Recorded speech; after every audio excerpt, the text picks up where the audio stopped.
중요한 건 저는 이런 것도 있었습니다. 밑에 부하 직원 중에 남성 부하 직원하고 여성 부하 직원하고 둘을 같이 있죠. 그러면 저 같은 경우는 또 하나 여자니까 좀 오버싱킹은 아니지만 걱정하는 게 한 가지가 더 있습니다. 뭘까요? 남녀가 붙어 있으면 항상 뭐가 있어요? 연애가 있고요. 연애와 함께 또 뭐가 있어요? 이성과 관련되어 있는 아주 짜잘한 문제들이 일어나기 시작을 해요.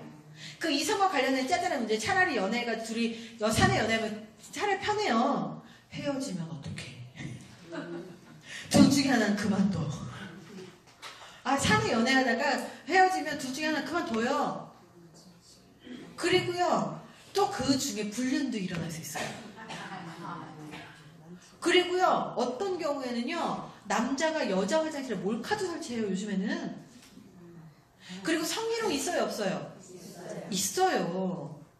그러니까 우리같이 아줌마들은 남자가 성희롱 해줘, 아이고 감사합니다, 같이 놀아요. 그렇잖아요.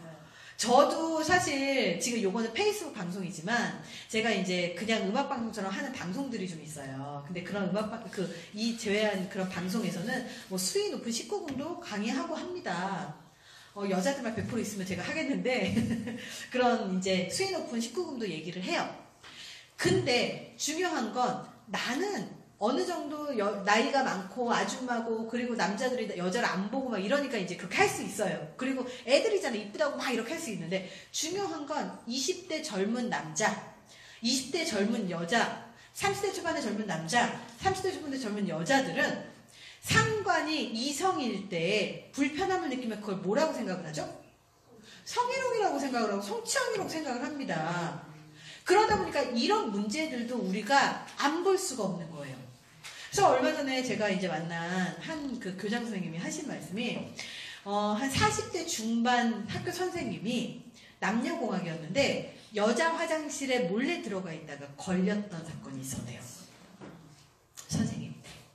그래서 이걸 딱 잡고 나서 이 교장 선생님이 이 남자 선생님한테 뭐라고 얘기했냐면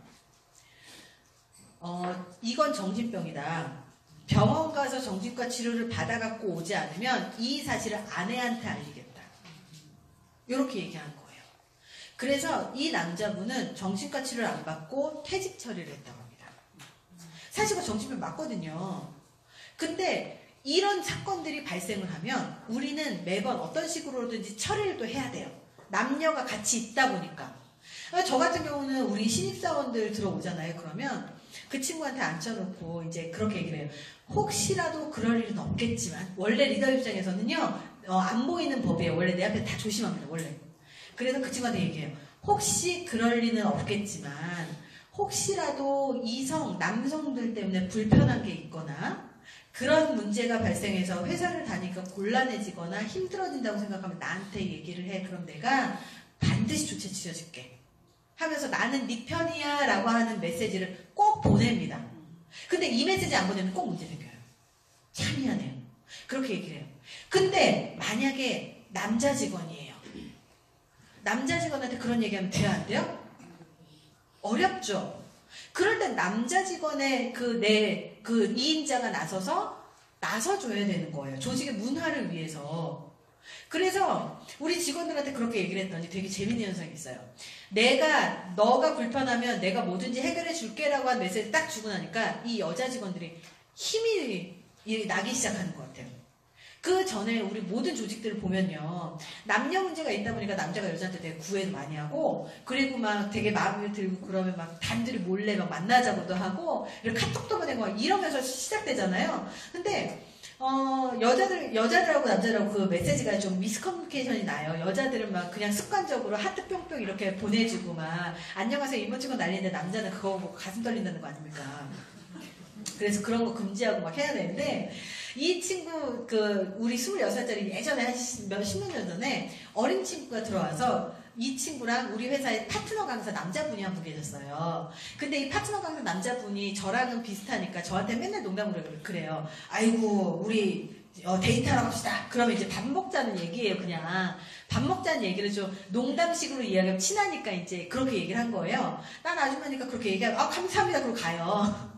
근데 그 얘기를 똑같이 20대 여성한테 하면 뭐가 돼요? 성희롱 돼요. 이러다 미투 되는 거예요. 이게 미투 되는 거예요, 진짜로. 그래서 아유 우리 데이트하러 갑시다. 그렇게 얘기하면 밥 먹자는 얘기를 돌려서 얘기한 거예요. 근데 이미 나는 이 친구한테 얘기를 해놨어요. 너가 혹시라도 불편하면 내가 너 편이니까 내가 불편한 거 해결해줄게라고 이미 얘기를 해놨죠. 그 얘기를 딱 듣고 나서 제가 어떻게 하나 좀 봤어요. 제가 개입을 해야 되나? 나 욕 좀 해야 되나? 이 남자 강사는 욕 좀 해야 되나? 별 생각 다 했는데 그 상황에서 데이트하러 갑시다. 그렇게 하니까 이 26살짜리 여자애가 뭐라고 얘기하냐면 웃으면서 아유 그렇게 하면 성희롱이에요. 그러면서 나가는 거예요. 저 약속 있어요. 그러고 나가는 거예요. 그래서 이거 별거 아닌 말 한마디가 애들이 자기 스스로 말을 할 수 있는 힘을 줬구나. 이런 생각이 드는 겁니다. 그래서 여성 조직에 왜 여성이 필요하냐? 여성의 정서는 여성밖에 이해를 못해요. 정말이에요. 근데 남성의 정서는 또 남성밖에 이해를 못해요. 그래서 여성의 정서를 남성이 이해한다? 절대 불가능한 일입니다. 내가 남편이랑 20년, 30년 살아도 모르는데 어떻게 그걸 이해합니까? 안 그래요? 그 남자들도 대부분 여자들하고 20년, 30년 살았어도 여자를 이해 못한다고 그래. 그냥 받아들일 수밖에 없다. 이렇게 얘기하거든요. 그래서 조직 내에서 여성 리더를 자꾸 키워내야 되는 이유가 결국은 같은 정서를 갖고 있는 사람들이 그 사람의 정서적인 면을 토닥거릴 수 있는 가장 기본적인 성별 구조이기 때문이에요. 그냥 일 잘하고 그리고 일만 잘 시키고 성과만 잘 내는 게 조직이 아니라 그 조직에서 일을 잘하게끔 만드는 환경을 만들어주는 게 리더의 가장 중요한 역할 아닙니까? 그래서 그런 환경을 만들어주기 위해서 성별에 대한 문제들 그리고 거기에서 일어날 수 있는 혹시라도 만에 하나 일어날 수 있는 일까지 고려해야 되는 거죠. 그래서